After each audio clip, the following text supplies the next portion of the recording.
I'm Jenny, and this is my Sonobello story. I've always fought my problem areas where the stubborn fat and inches accumulate, but after the stress of being a nurse and working through COVID, my problem areas became a bigger problem. That's when I decided enough. I'd known about Sonobello, and as a nurse, I was fascinated by their micro laser fat removal, where in one visit, I could lose the extra fat and inches permanently. It was a great experience, and my problem areas aren't a problem anymore. I'd encourage anyone who struggles with stubborn fat and inches to go to Sonobello.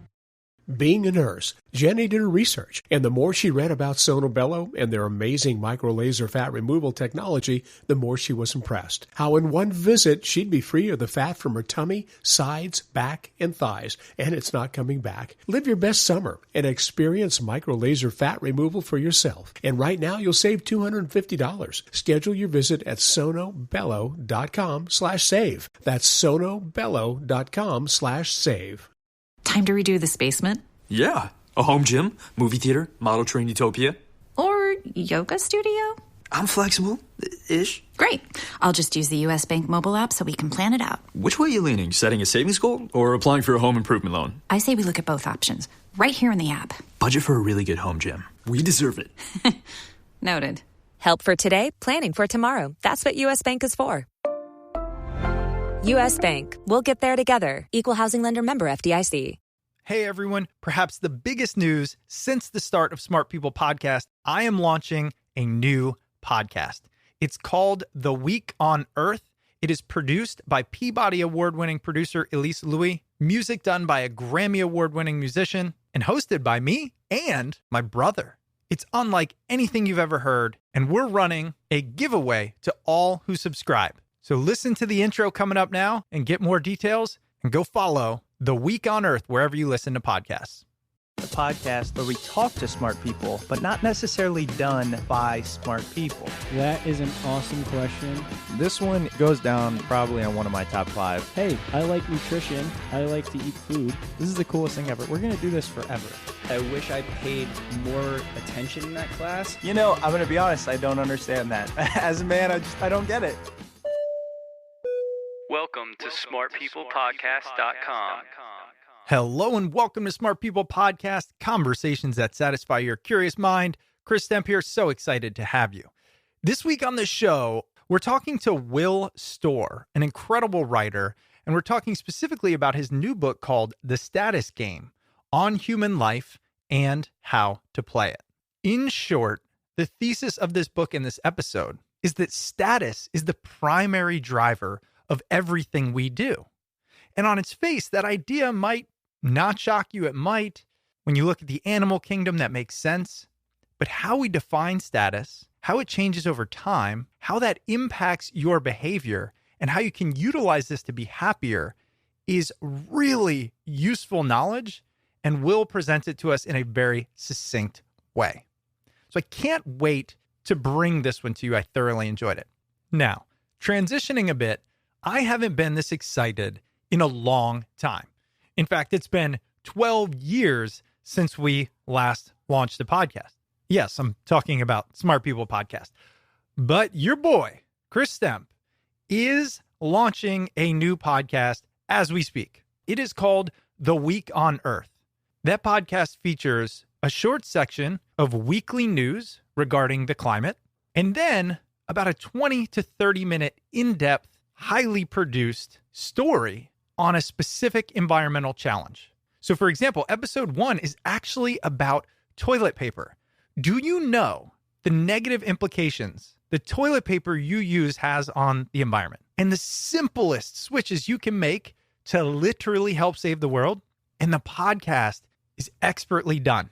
I brought on Peabody Award-winning producer Elise Louis, Grammy Award-winning musician Amy Eileen Wood, and a special co-host. So here's what I want you to do.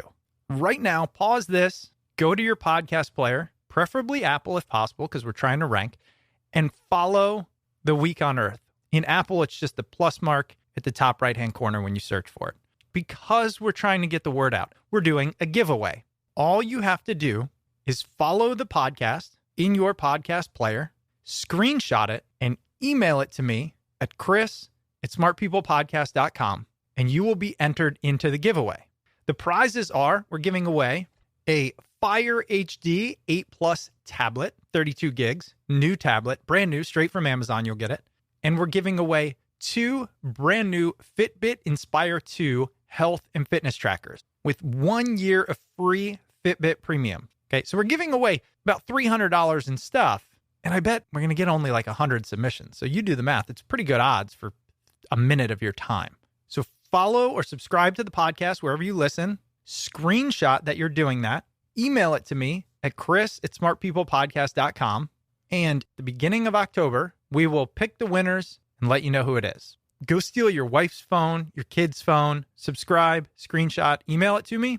You can get 3-4 submissions as long as they're different phones. chris@smartpeoplepodcast.com. Okay, let's get into the episode with Will Storr as we talk about his incredible new book, The Status Game, on human life and how to play it.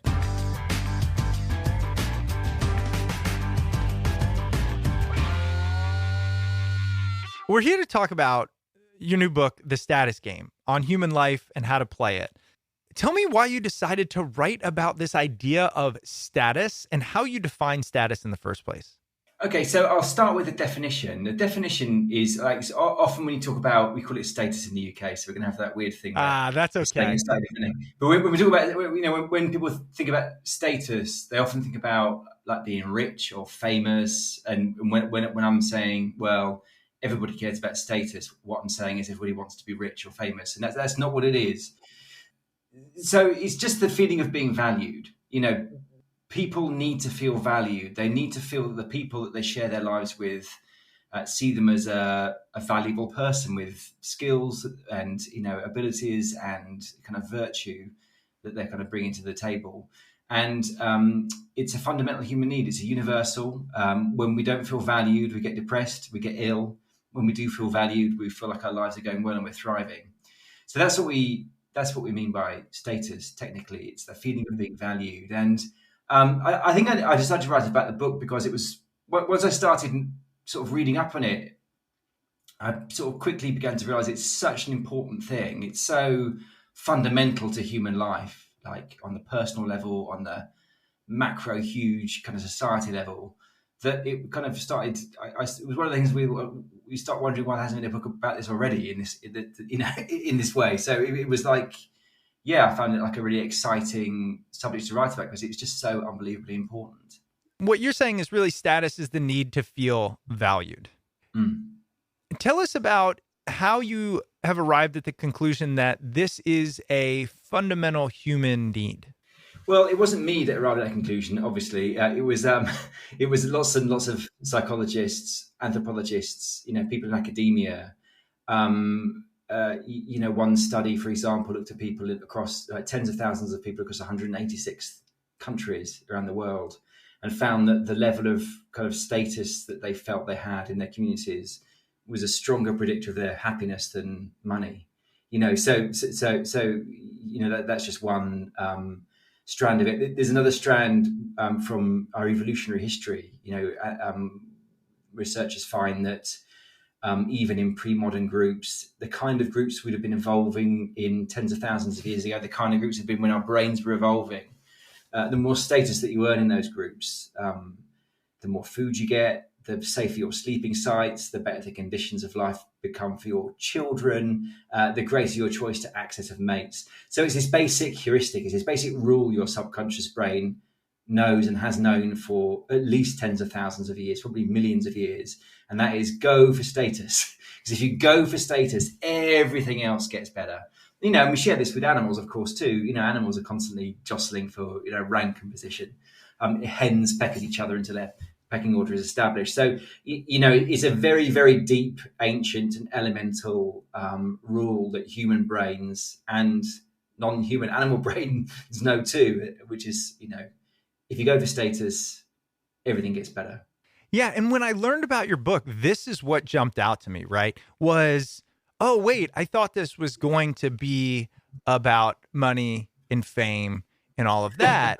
And then my next question and what I wanted to say for you was, how did we get there? How did we get to making this idea of status synonymous with riches? So our brains have evolved not to crave money, because obviously money hasn't been around long enough to have that effect on our brains. It's evolved to crave status. And the interesting thing about status, human brains are so obsessed with it, we can use basically anything to count for status. Like, if we're in a lift in a hotel, we play a little status game. We're unconsciously judging how people are dressed, who's got the fanciest baggage. Even if somebody stands too close to us, we take that as an assault. It's like an insult. It's like a lack of respect. It's a knock on our status. So the brain can use anything to stand for status. The weird thing about status is it's not like a thing that exists in the world. You can't touch it. So it's not like, so you can't count your status. So we're very chippy about it. Like, how much status do I actually have? We're constantly measuring it. It's like, psychologists talk about the brain has this, what they call a status detection system. That's even measuring things like the amount of eye contact you're receiving with numerical precision. So we're constantly kind of measuring our status. And of course, with the invention of money, that's a major thing. That's a big thing that we can play status games with. Not only because it's a literal kind of counter, like we can count how much money we have versus the people around us. Also, we can buy stuff which symbolizes status with that money: better houses, better cars, better watches. So, the invention of money was a massive accelerator in terms of the ways we play status games. Just like the invention of social media has been a massive accelerator in the way we play status games. What is the impact of the focus on status on us as humans? What I believe is it's the best and the worst of us. It's the worst of us because when people feel that their status is threatened, they behave in terrible ways, and that's because that's what we are. That's what humans do. But also, it's the best of us. We wouldn't have civilization without the craving for status. We wouldn't have technology. We wouldn't have clean water. We wouldn't have vaccinations. So one of the major ways that we measure our status is in competence. Like in the book, I call them success games. We play success games in which we compete to be the most competent people in the particular game we're playing, the best scientist, the best technologist, the best inventor of this, that, or the other. So that urge to be the best, to be better than him and her, is an incredibly constructive, powerful, and motivating thing. So when I say it's the best and the worst of us, I mean that literally. Status is implicated in the Holocaust. I write about the Holocaust and in the terrible things that happened in the Soviet Union, but it's also implicated in the space race and in the invention of the iPhone, and the discovery of vaccinations, and the fact that we're all living relatively normal lives in the middle of a COVID pandemic. So status is implicated in all that too. What about the idea that status is only a measure of comparison? We've heard the studies of the biggest house in a poor neighborhood will make you feel happier than the smallest house in a rich neighborhood, right? Again, comparison. Does that naturally pit us against each other? The fact that we all crave status, which is only based on those around us in our tribe. Yeah, in a sense it does. So the brain works in contest mode. It's constantly working in contest mode because status can only ever be relative. There isn't a ground zero for status. It's not like we play like board games. We play games, for example, and when we play games like sports and Monopoly, they're using the status game mechanism. We're exploiting those same kind of neural mechanisms. But in those games, there's a zero. You can have 0 points and 100 points, and there's a target. But in real life, isn't like that. You're constant. Your level of status is constantly in flux. You can be feeling on top of the world at 1 minute, and then somebody insults you in a supermarket or in the next minute, and you're feeling down there again. That's life, up and down, up and down, up and down, up and down. So yeah, it's a recognizable part of the human condition that we are in that constant roller coaster of feeling good about ourselves and bad about ourselves. And a lot of that is to do with the fact that, as you say, status is relative. When you look at research into suicide, you find that people who have sudden losses of status are highly vulnerable to suicidal ideation. But so are people who stay still whilst everybody else in their group accelerates. Those people also become more vulnerable to suicidal ideation. Yeah. So that's one of the kind of, in some ways, unfortunate ramifications of the status game is that we're constantly comparing ourselves to the people around us. We can't help it. It's automatic. It's unconscious. It never stops. So it's always going on, and it has the power to make us feel amazing, but it also has the power to make us feel terrible.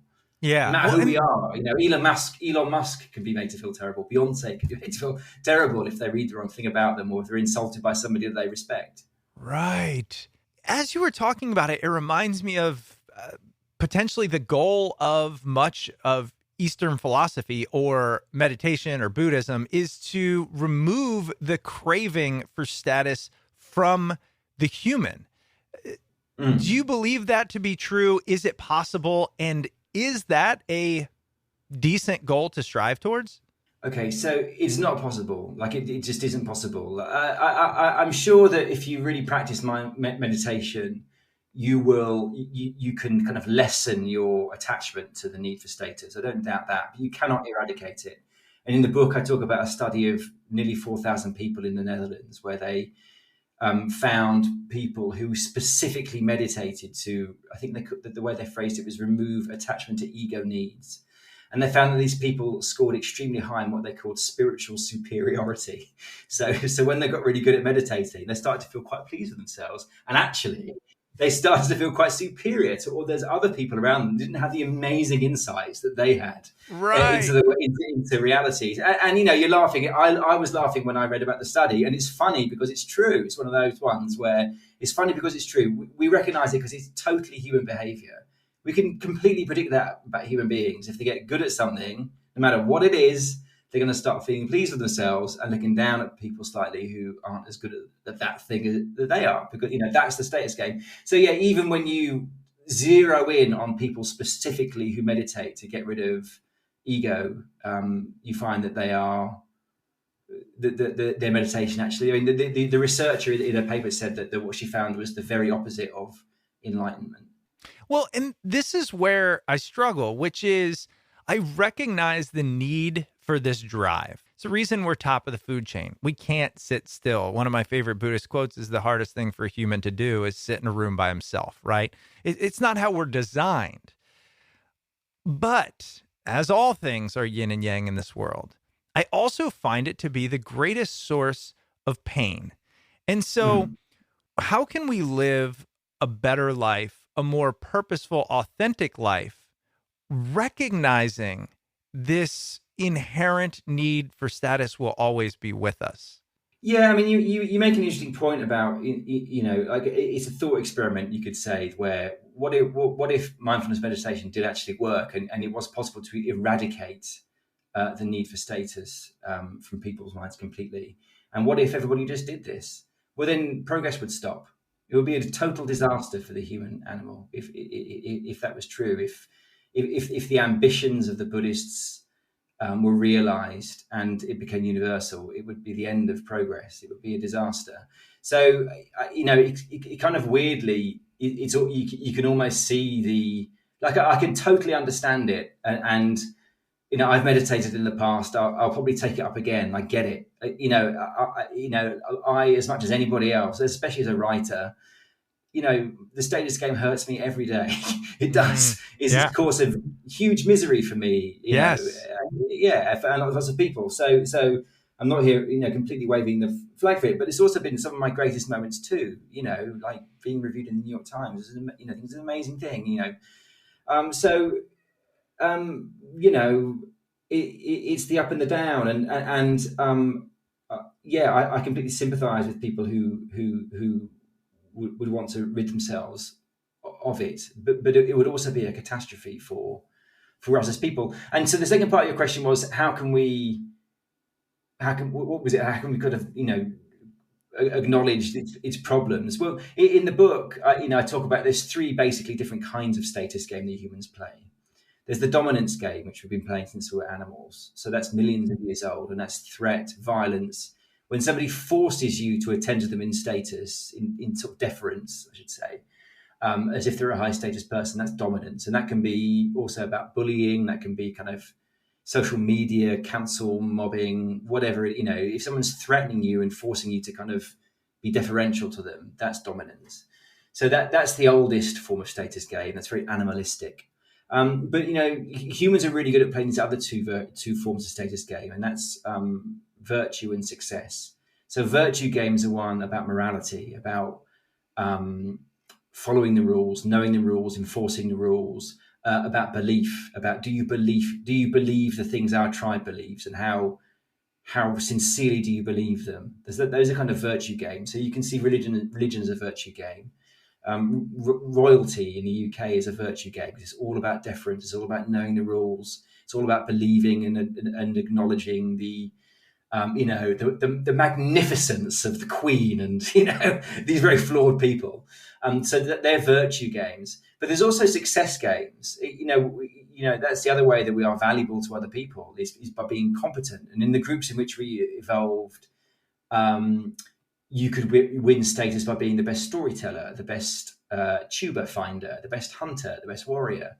So, to me, that is the best of human nature, these success games, these people who pursue competence to, extreme ends and become amazing at what they do.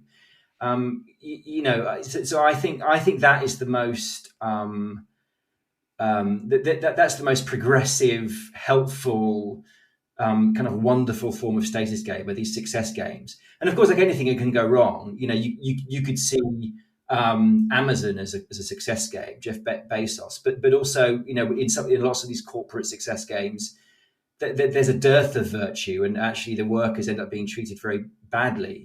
People at Foxconn jumping out windows and so forth. So in the book I talk about success virtue games. Games that are about competence, but have this kind of virtuous end. So you can say somebody running a marathon in aid of breast cancer is playing. That's about success and virtue. It's a success virtue game. Somebody devoting their lives to finding a vaccine for COVID that's all about competence. They're being judged. Status is being awarded on how good their vaccine is, and that's what their game is. It's all about how good their vaccine is, but it has this enormous virtuous end. It's not all about who's going to have the most £1 billion in their bank and have one of those cars that doors do that. Right. It's about I'm going to be saving lives. So that's what I talk about in the book. That we should play success games, but also kind of success games that have this kind of virtuous result at the end of them. They're the best. That's the best of human nature. Running a business is a lot of work. Luckily, I've got a great partner. Oh, I think you... I meant US Bank. I knew that. US Bank Business Essentials is a huge help to us. Totally. Their comprehensive point-of-sale system does it all. Tracks inventory, manages schedules, customizes orders. Plus all the regular banking stuff. If only it could make coffee. Nah, that's your job. From point of sale to quick loans, we have many ways to make your business boom. That's what US Bank is for. US Bank. We'll get there together. Equal housing lender member FDIC. Time to redo this basement? Yeah. A home gym, movie theater, model train utopia. Or yoga studio? I'm flexible-ish. Great. I'll just use the US Bank mobile app so we can plan it out. Which way are you leaning? Setting a savings goal or applying for a home improvement loan? I say we look at both options, right here in the app. Budget for a really good home gym. We deserve it. Noted. Help for today, planning for tomorrow. That's what US Bank is for. US Bank. We'll get there together. Equal housing lender member FDIC. If we know we're going to play these status games, if we know it is the fundamental driver for our day-to-day actions for the most part, I would imagine the best we can do is try to align what do we value, what do we enjoy to the status we want to achieve.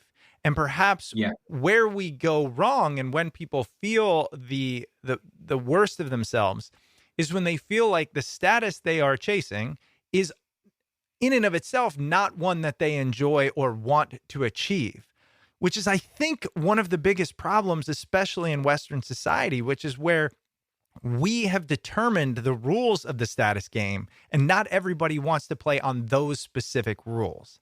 That makes perfect sense, and I write about that in the book about how there's this evolutionary mismatch. Really, we still have hunter-gatherer brains. We have Stone Age brains. Right. The brains that we have haven't evolved very much, that much since those days, and certainly not in terms of our cravings for status. So we've evolved to play small status games in relatively small groups of people. We haven't evolved to feel like we're competing with all of the world. We haven't evolved to play status games on the corporate level where we're not one of 25 people, perhaps, in a mobile band. We're one of 25,000. So I'm convinced that a lot of the 21st century misery and alienation and hopelessness that we feel is because we feel it's much harder for us to feel of value in the modern world than it was back in the days of the tribe. Back in the days of the tribe, your tribe was the whole world. You were aware of other tribes, but your tribe, but your kind of patch of territory, that was the world, and you were the humans on it. So if you brought back a great kill as a warrior, or if you had found a great bounty of sweet potatoes, you were the hero. If you'd have told the tribe an amazing story and they loved it and were entertained around the campfire, you were the hero, and your life, you felt like you were thriving. It's much harder to feel like that in the 21st century. And so there's an anecdote that I tell in the book where years ago I was reporting a story for the Guardian newspaper in the UK about it was a profile of Britain's best paid male escort, and he came from a small village in Wales, and it was an old mining village. And so I went back to his village to interview his parents and his former friends. And we were walking around this town, it's called Armanford.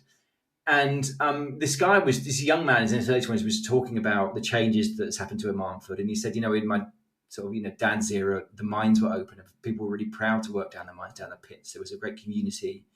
And, there was huge pride. And there were also all these local businesses. There was the butcher, the baker, the candlestick maker. If you weren't working down the mine, you owned a business, and that's a huge source of status. But what's happened is all the mines have closed down, and the big supermarkets have come in. Tesco over here is a bit like Walmart in the States. Huge big box retailer. So all the individual small businesses have closed down now. And he says, so now what do we do? And he said, back when you were working for your parents' butcher's shop and you knew that one day you were going to own the butcher's shop, you felt important. You felt your life had meaning and purpose. You just don't get that from working at the meat counter at Tesco's. You just don't. It's the same job technically, but you just don't get that. And that was a huge thing for me when he said that, because I'd never heard it expressed before. Because if you're thinking like an economist, you're thinking, well, they've all got jobs.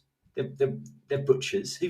But no, if you actually compare, if you compare their income, it might be the same. And if you compare technically their job, it's the same. But the level of status, the level of value that they take from doing that job is completely different.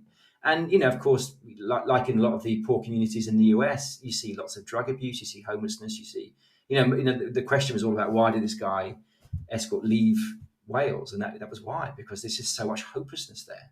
Right. Well, Will, can you solve it for me? Because what you just hit on, unexpectedly, okay, what you just hit on is like one of the greatest sources of discontent I have, and many people I talk to, which is this. I want to live a decent life, right? I live in a high cost of living area. So in order to do that, I have to work, there's a lot of options, but a common one is work at a job, and it's got a lot of stress in it. And because in order to make the money, you have to have that. And what many of us around here realize is we don't matter. We don't matter. Your company will write your job description before your family will write your obituary if you die. You know what I mean? And so how in this construct can we have not evolved to be like this?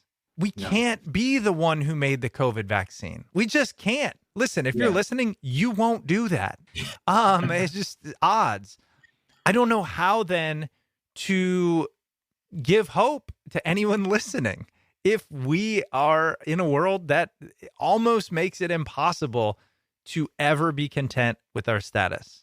Okay, so there are a few things to say about that. Like, I totally hear what you're saying, and I agree. But I think there are a few things that are kind of give us a bit of optimism and a bit of hope. Good. The first thing is that your job doesn't have to be your only status game. And in fact, in the book, I recommend slightly hypocritically, but I recommend playing multiple games. And I recommend that not because I'm good at that myself, but because that's what the data suggests, is that people who have multiple sources of status are much happier and much more emotionally kind of regulated. They have less highs and lows. They're much more stable.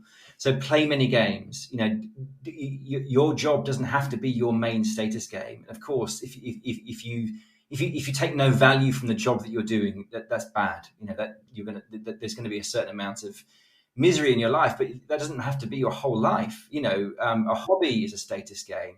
A religion is a status game.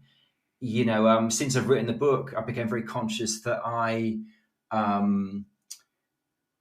only have one status game, and that's being a writer, which makes me very vulnerable to anything that goes wrong. I freak out and say, it's like the end of the world. You know, right? Yeah, get a bad review in the newspaper, even though no one's read it, no one cares. Right. So I've taken up cycling, and I noticed that I was cycling, but as soon as I started logging my rides on an app, and I could see my numbers, I started playing status games with myself. Well, I've done that, this week. Next weekend, I'm going to do that. And I'm now looking forward to the weekends. I've got this other source of, even though it's not a game with other people, it's like playing Sudoku. You're kind of playing it with yourself.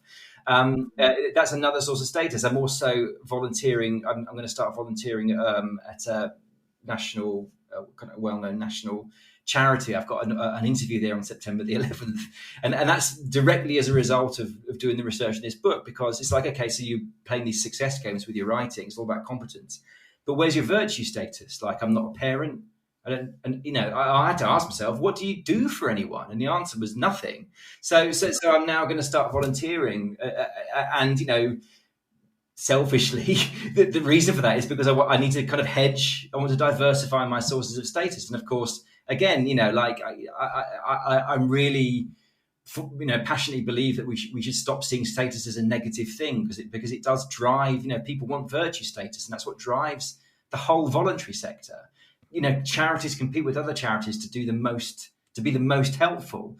So that's status too. That's just virtue form of status, and so other people benefit from that. So yeah, your job doesn't have to be your only status game. And the final thing to say about that is that you should never feel that you're competing with the whole world, because that's not true. You're competing with the people immediately around you.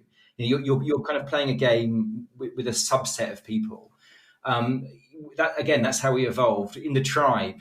Everybody wasn't competing with everybody. There was a gender breakdown. Men would compete with men, women would compete with women. Within that, there was age. A 14-year-old wasn't competing with a 32-year-old, and there's specialisms as well. There's a warrior game and a hunter and a storyteller game and a sorcerer game and a whatever. So we're always, and that's why somebody who's working as an office cleaner can be happy, if they feel that they're a really good office cleaner and they're proud of the work that they do, and they feel that actually I'm a better office cleaner than that person and that person and that person. If it was true that every office cleaner in the world felt that they were competing with Michelle Obama, they'd all just throw themselves out of the nearest window, because it's just hopeless. But that's not how thankfully, that's not how the human brain is. We don't generally feel. Super ambitious people do feel like they're competing with Elon Musk. And those people are either going to be really talented and really successful or really miserable. Yeah. But 99% of people don't feel like they're competing with Elon Musk. They've got people in their lives that they feel, I want to be at least as good as that person. I want to be better than that person, I know you talk about this, and we have to, because it's so obvious today, which is social media. It became very apparent to me recently when I heard the statistic that the percentage of businesses that ever achieve $1 million in annual revenue is minuscule. Now, I don't remember the percentage, but it's something like 1% or less than 1/10. It's tiny. My social media platform of preference these days is TikTok. I'm embarrassed to admit it, but I don't care what anybody says. It's good. And what I realized is my perception of success has skewed since watching it, because naturally my For You page is entrepreneurs, podcasters, business owners, all talking about how much money they make. Everyone, boom, boom, boom, $1 million. And I'm going, Damn. I remember when $1 million was like aspirational. Now it's like if you're not 25 making $1 million, you're nothing. So how do we counter, you know? Yeah, I know. It's true. It's true, Will. Do not go on TikTok. How do we counter the visibility we have to the world? Okay. Our tribe kind of digitally being expanded to 7 billion, plus the algorithms, which will feed us the things that bring out the worst in us, because that's what we'll watch. They know I'll watch How to Strive to $1 million, right? Yeah. So you know, in the book I call social media slot machine for status. I mean, you know, it's people who are into kind of the mechanics of social media. They understand the whole theory that drives it, which is it's like a slot machine. Its rewards are inconsistent. So you might make a contribution to TikTok or Twitter or Instagram and get 0 likes or lots of thumbs downs, or you might go amazing. You know, so it's like a slot machine. But you know, I think there's a missing piece to the slot machine theory, and that's like, okay, so you're gambling, but what are you gambling with? And the answer is you're gambling with status. Of course, you're gambling with status. That's what you're doing when you're making contributions to social media. And moreover, you know, those 3 games that I talked about, the dominance game, the virtue game, the success game, you know, aggression, morality, and competence, and, you know, success. That's social media. You flick on any social media website and you'll see it's a combination of those 3 games being played. Is like, you know, that you've got your dominance in the form of, like, you know, cancel culture people, your political people pushing each other around. You've got your virtue people, you know, doing the politics and putting up quotes from the Dalai Lama or whatever. Right. You know, wellness people are very much in the virtue space. You know, I've given up caffeine. I've given up everything except for water, whatever it might be. Yeah. And then, of course, there's competence, there's success. You know, there's look at my awards, look at my amazing holiday, look at my car. That's social media. It's the 3 status games, and it's people gambling constantly.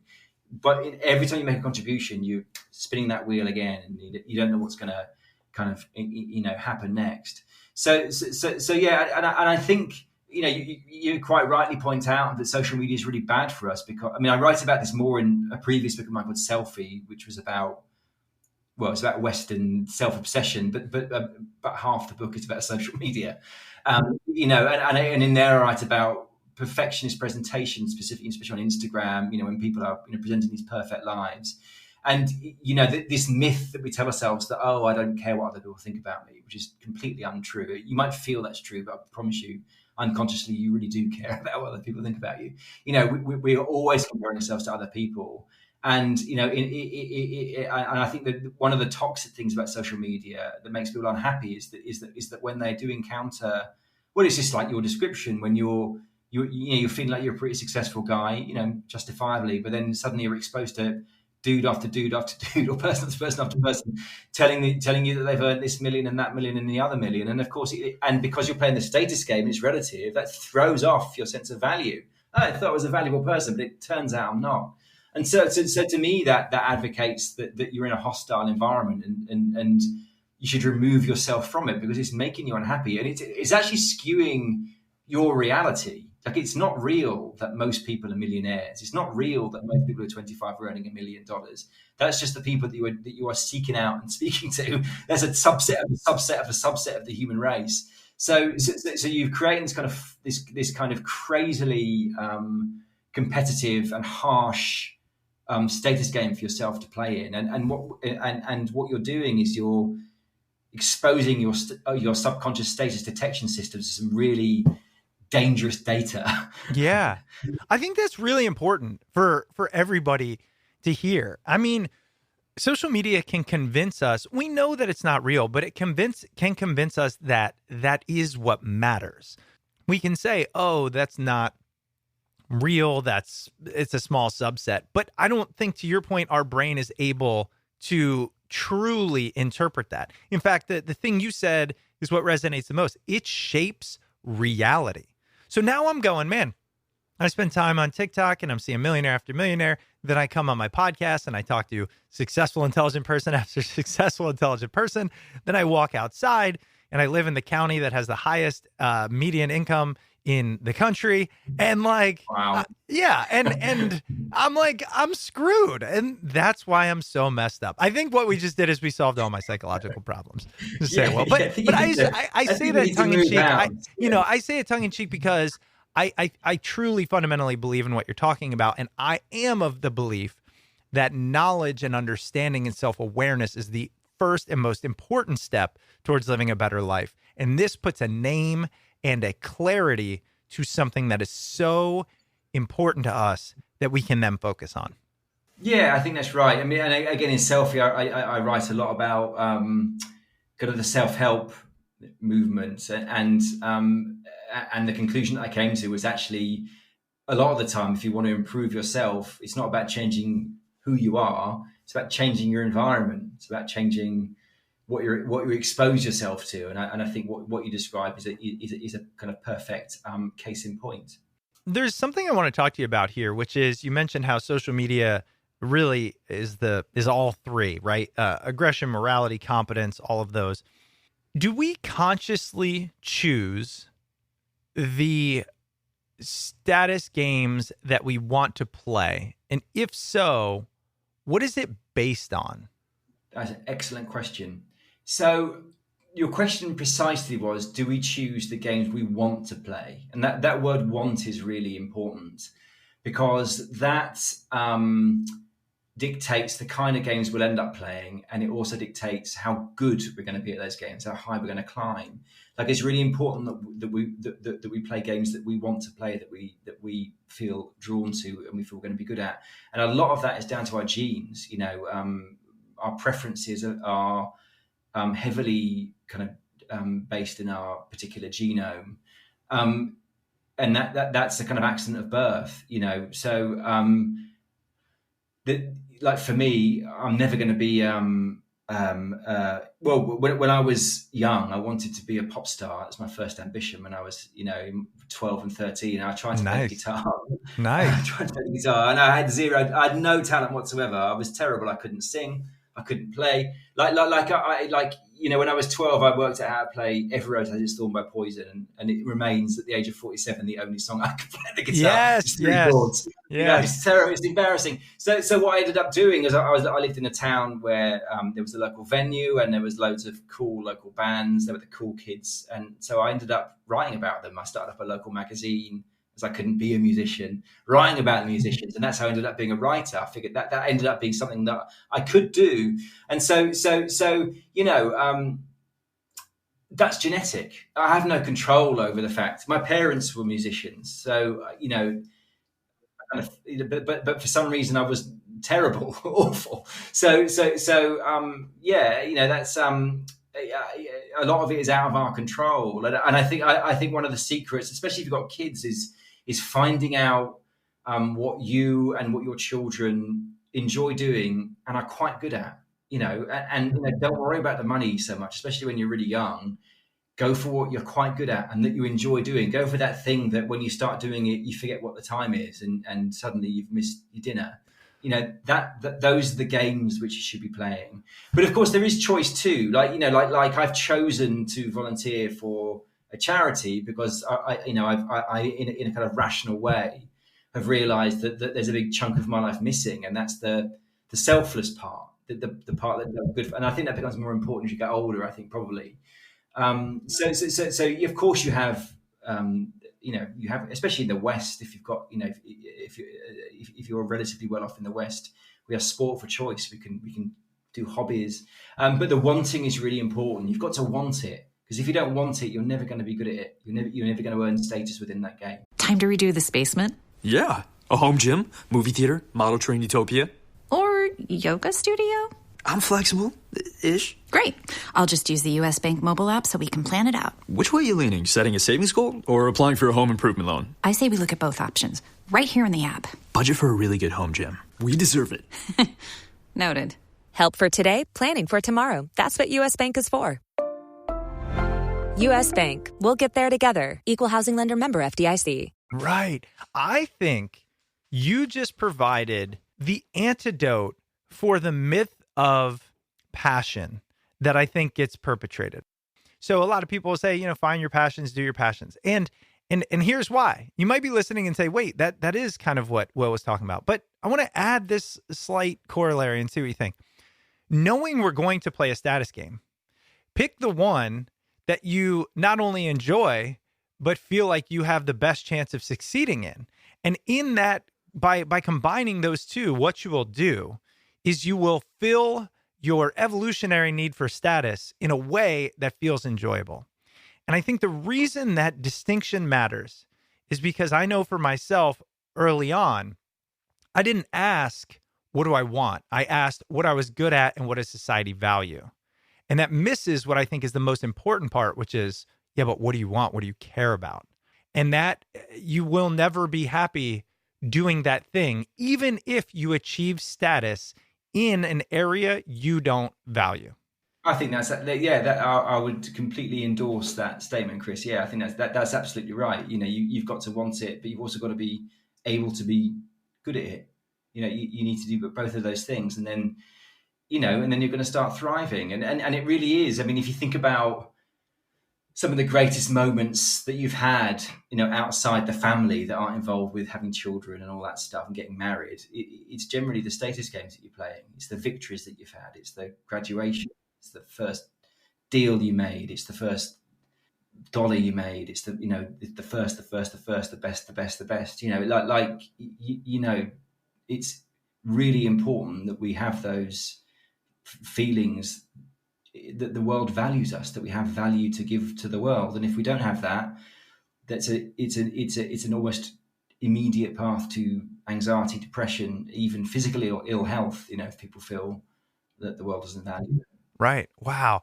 I'm curious, as we were talking about this, have the status games always remained the same, or have they just modulated through the three you recommend? Like, I would say right now, it's very much that competence piece.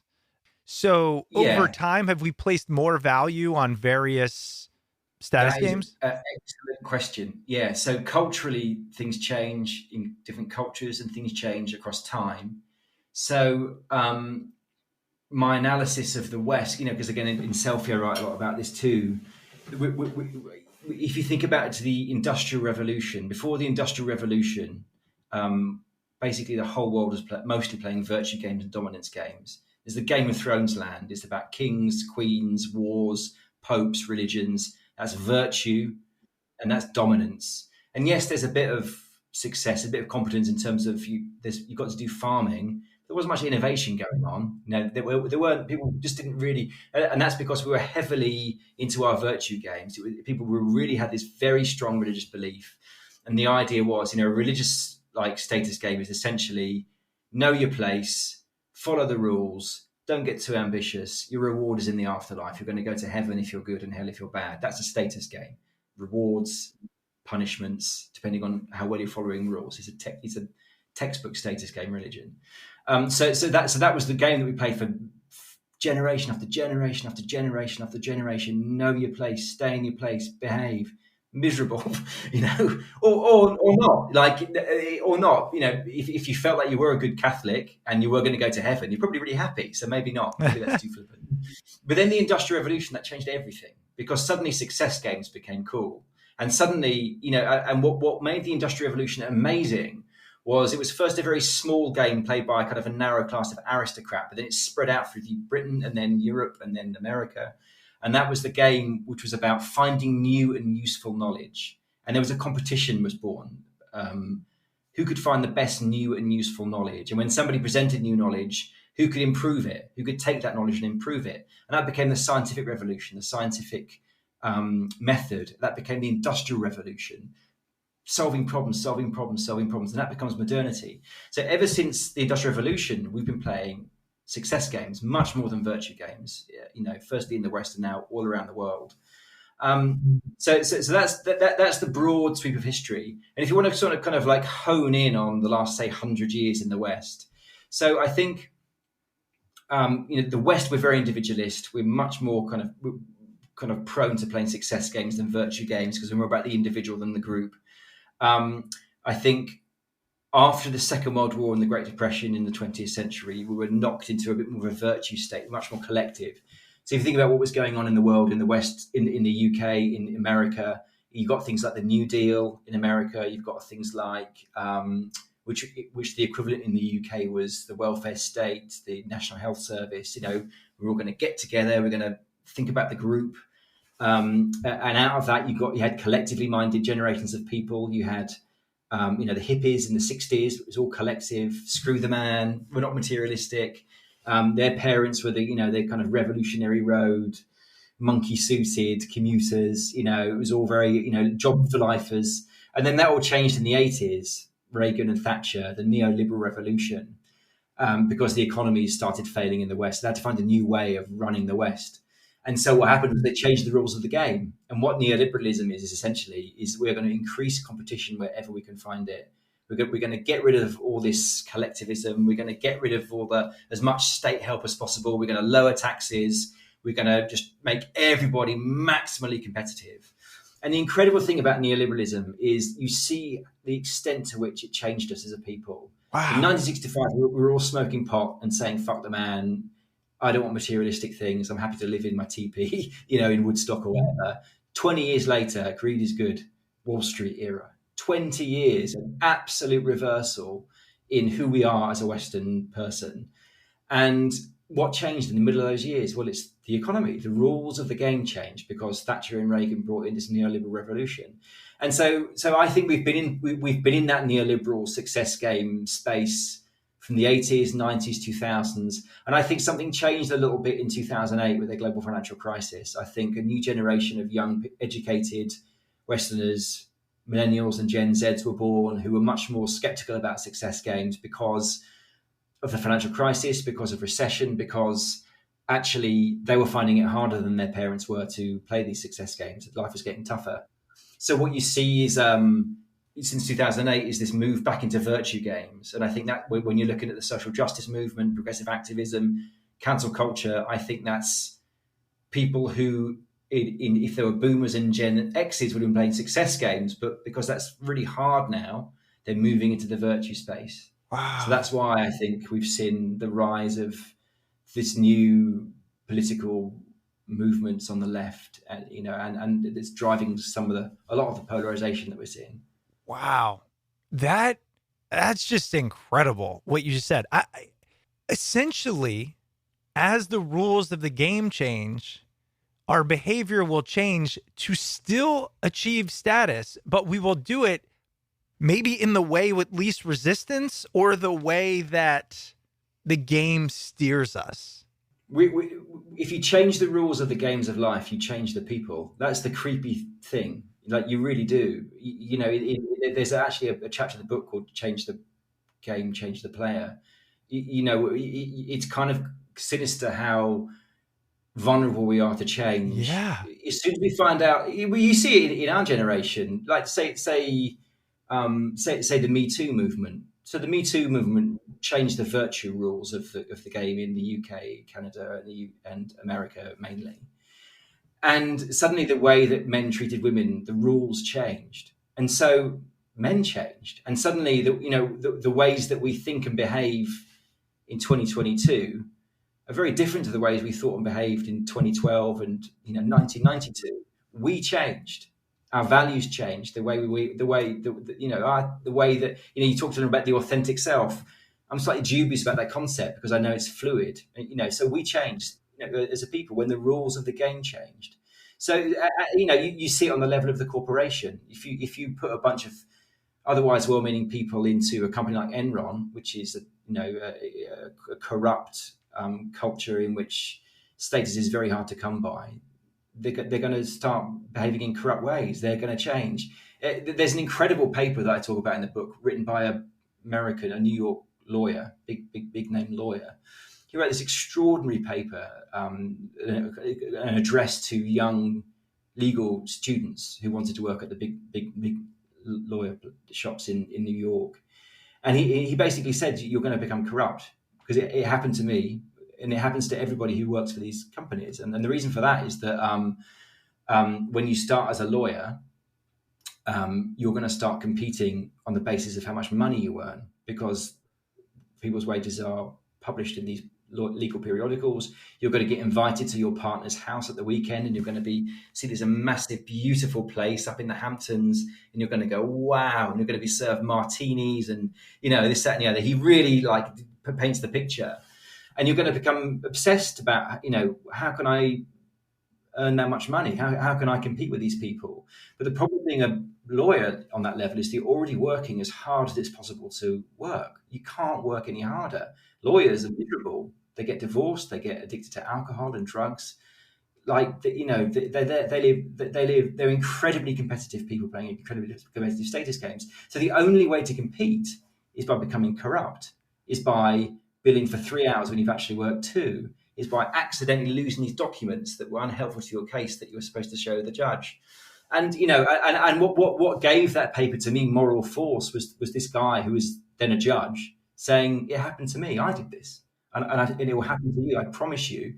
There was some line in there where you're going to go from somebody who's over the moon about buying a $400 car stereo to somebody who feels infuriated and insulted by only getting a $400,000 bonus. Yep. And so you've changed because the rules of your game have changed, and it changes you.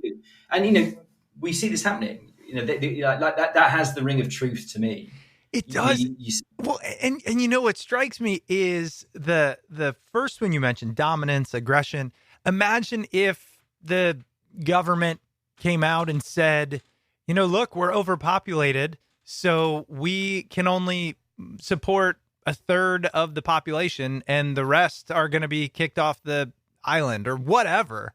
All of a sudden, that becomes the status game that you want to play, right? All of a sudden, people are getting their guns and it's like almost overnight. So that is a terrifying concept. Yeah, and you can imagine that people would change, right? I'd care a little less about what my job title is and how big my arms are, so I could strangle somebody. I mean, this is a little Hunger Games-esque, but I'm using the end of the spectrum to highlight what you're talking about, which is how we shift. And I really like how you walked up through 1980. You're right, what happened prior to and afterwards, and all of those things.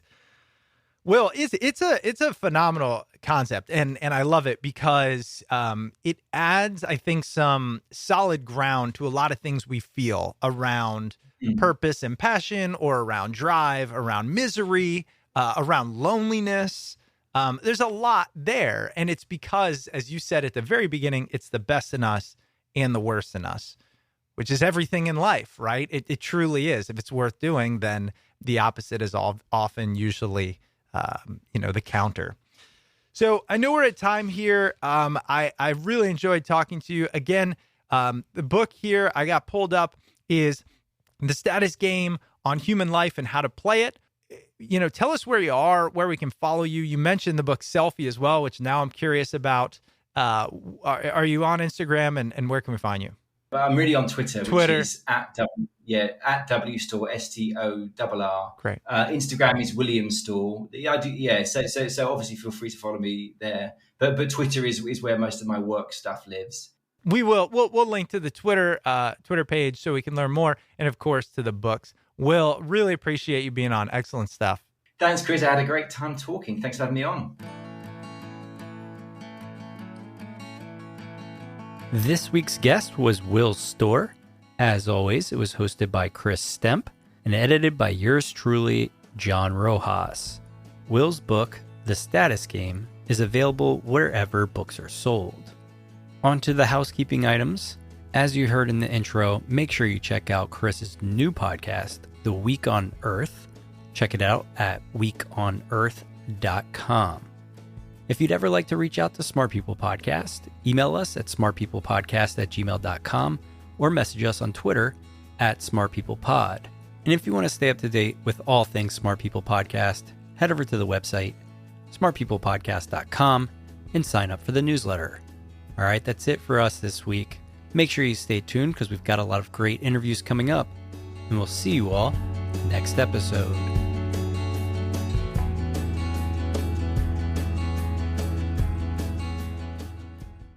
Time to redo this basement? Yeah. A home gym, movie theater, model train utopia.